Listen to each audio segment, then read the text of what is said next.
प्रभु मुझे सहारा है तेरा, जग के पालनहार। कार्तिक मास महात्म्य की कथा कहूँ विस्तार। नमस्कार प्रिय भक्तजनों, आज मैं लेकर आई हूँ कार्तिक मास महात्म्य अध्याय नंबर 5वां। इसका हम रसपान करेंगे। कार्तिक मास व्रत कथा के 5वें अध्याय में राजा पृथक ने नारद जी से कहा कि आश्विन मास की शुक्ल पक्ष की एकादशी से शुद्ध होकर कार्तिक मास का व्रत प्रारंभ करना चाहिए। जल का पात्र लिए हुए गांव से बाहर पूर्व या उत्तर दिशा में जावे। सविस्तार पूर्वक इस कथा का हम अध्ययन करने वाले हैं। राजा पृथक बोले, हे मुनिजन, आपने कार्तिक और माघ मास का विस्तार पूर्वक फल कहा है। अब इसे विधिवत स्नान की विधि, नियम, उद्यापन की विधि आप हमसे बताइए, कहिए। नारद जी ने कहा कि आप विष्णु भगवान के अंश से उत्पन्न हुए हो, अतः एव यह बात आपको मालूम ही होगी। तथापि मैं यथोचित विद्यमान आपसे कहता हूँ कि उसे सावधान मन से शुद्ध होकर सुनिएगा।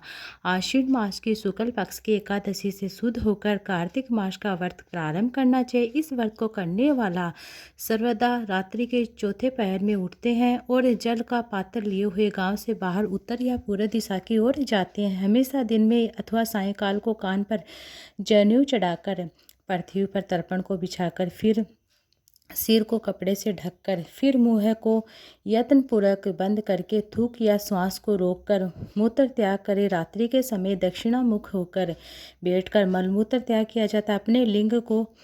अपने लिंग को पकड़कर उठे या मृतिका को जल से सावधान से होकर दुर्गंध को नष्ट करे। अब सोच क्रिया पूर्ण हो जाती है। एक बार लिंग में 3 बार, हाथ में फिर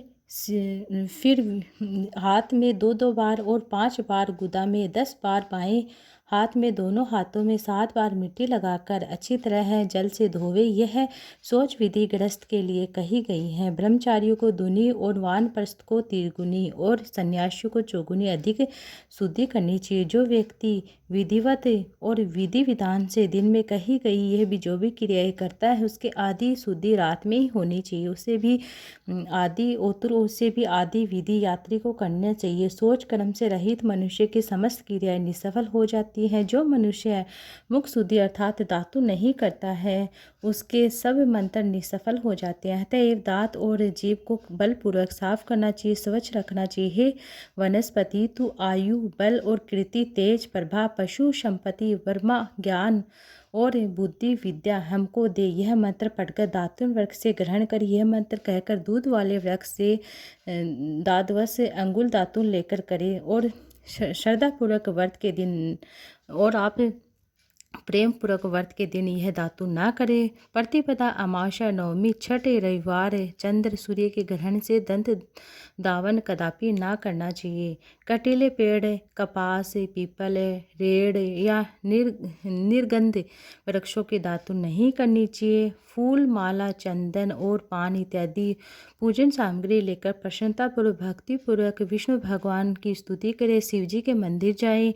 और वहां देवताओं का अर्घ्य, आचमनी तथा वस्तुओं से अलग अलग पूजन प्रार्थना करें, प्रणाम कर नृत्य आदि मंगल कीर्तन करें। फिर ताल, वेण और मृदंग आदि को बजाते हुए गावे और नर्तकों के साथ नाचे। फिर माला, चंदन, तांबूलादि से उन गायनों को पूजन करें जो गाया जाए है। जो देवस्थान होते हैं जहाँ गाए जाते हैं साक्षात विष्णु भगवान की मूर्ति होती हैं, वो सत्य युग आदि से विष्णु भगवान को तपस्या, योग, दान द्वारा प्रसन्न करने के लिए किन कलयुग में अनुराग सहित भगवत गुणगान है, भगवान को प्रसन्न करने के लिए प्रधान माना गया है। हे राजन, मैंने एक बार विष्णु भगवान से पूछा था कि आप अधिकतर कह रहे हैं कि यह सुनकर भगवान विष्णु कहते हैं कि नारद, मैं वैकुंठ में, अथवा आप अधिकतर कहाँ रहते हैं? यह सुनकर विष्णु भगवान कहते हैं कि नारद जी से, मैं वैकुंठ में अथवा योगी के हृदय में रहता हूँ। जो भक्तजन मुझे पुकारता है उनके हृदय में वास करता हूँ, अपितु